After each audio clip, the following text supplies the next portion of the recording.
मी म्हटलं मग काय करावं लागेल. त्यानं सांगितलं की 15 दिवसाची दवा जर तुला नाही फरक पडला तर तुला मग ऍडमिट करावं लागेल म्हणे. काय हरकत नाही. त्याने ती दवा दिली. दवा दिल्यानंतर रिपोर्ट मी चेक केले, तिथं होती थोडी प्रॉब्लेम होती. ते आल्यानंतर मनामध्ये आलं की आपली जे एक बाजू लॉस झाली, त्याला पुढचे कार्य कसं होईल, पुढचे काम आपलं कसं होईल, किंवा आपल्याला जे काही ग्राम अभियान आपण करतो ते कसं होईल, एवढ्या मनामध्ये विचार येत होते. आणि अचानक त्या दिवशी स्वामींच्या साक्षीने सांगतो, आपले आदरणीय दादासाहेब चंद्रकांत दादा आपल्या इथं ग्राम आपण इथं आले होते. स्वप्नामध्ये दादांचे आगमन झालं. जसं आमचे गाव आहे तिथून दादासाहेब येत आहेत आणि दादांचे आगमन झालं. दादा दिसले. दादांना बोललो मी की दादासाहेब माझ्या चेहऱ्याला हे पॅरालाइज वस्तू झालेली, काय करायचं.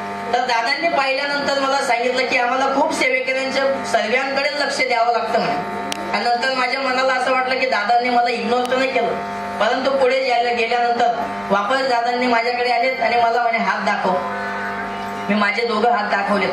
दोघं हात दाखवल्यानंतर दादांनी त्या हातात रुमाल ठेवला आणि रुमाल ठेवून आपले 3 बोटं त्या रुमालवरती ठेवलेत आणि डोक्यावर हलकेसं मारलं, ज्या बच्चा हो जाएगा म्हणे.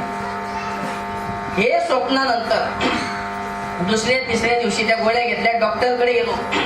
रिपोर्ट घेतल्यानंतर सर्व रिपोर्ट स्वामींनी नॉर्मल पाठवलेत आणि मोजून काही दिवसात मी जेव्हा दवाखान्यात गेलो, अजूनपर्यंत गोळ्या चालू आहेत माझ्या. दवाखान्यात गेलो तो डॉक्टर माझ्याकडे पाहतोय की पहिल्या दिवशी तू आला, तुझ्या चेहरा पूर्ण खाली झाला होता हा भाग, आणि आज तू एवढा लवकर तुझ्यामध्ये सुधार आला.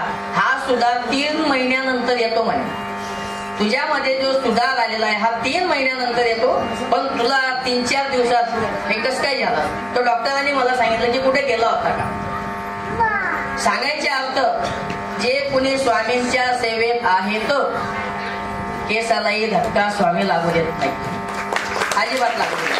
हा माझा विश्वास आहे. बघा, स्वामी आपल्याला मोठा बोर्ड लिहायचे तर हम गया नाही जिंदा आहे. स्वामी खरोखर जिंदा आहेत. स्वामींची सेवा जर तुमच्या घरात आहे ना, तुम्हाला काही पण जरी झालं तुम्ही बिंदास राहा, काही पण झालं आपल्याला, कारण की शेवटी दोरी, नशिबाची दोरी त्यांच्या हातात आहे. नशिबात आहे ते तुम्हाला भोगावं लागेल.